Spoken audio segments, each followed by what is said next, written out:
Good day, campers. Our destination for today is Lian, Batangas. Patron at GT. Excited ako na makamit ng ibang tao. ng bagong mga mananampalataya sa Diyos. Woo! Boys, pusta? Looking forward sa kambal. Got it today.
Kay Mark, kay Jidale, Sheil, Ricky Jing.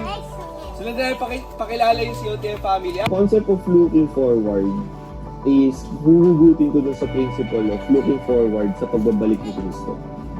So then, just as you receive Christ, Jesus as Lord, continue to live your life in Him. And then yung nakita ko kung paano ako binago ng Panginoon, nakita ko yung totoong kasiyahan, yung totoong kaligayahan na tanging sa Panginoon lang magmumula.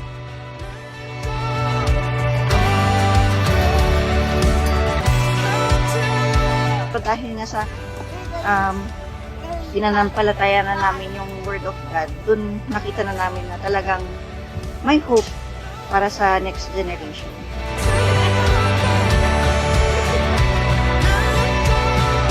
Kung emotion na lang ang gagamitin namin is wala, pabalik-balik na lang kami.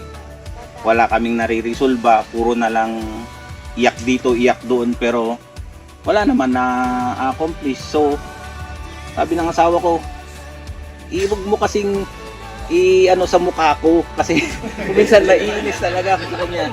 Yung making face niya lang, naiinis na ako, kaya sabi ko, kung titingin ka sa akin, talagang matitisod ka. Tumingin tayo kay Kristo. Let's see.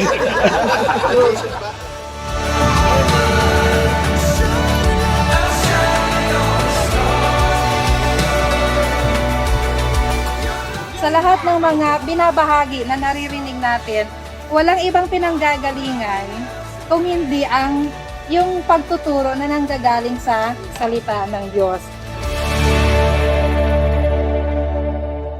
The grass withers, the flowers fall, but the word of God endures forever.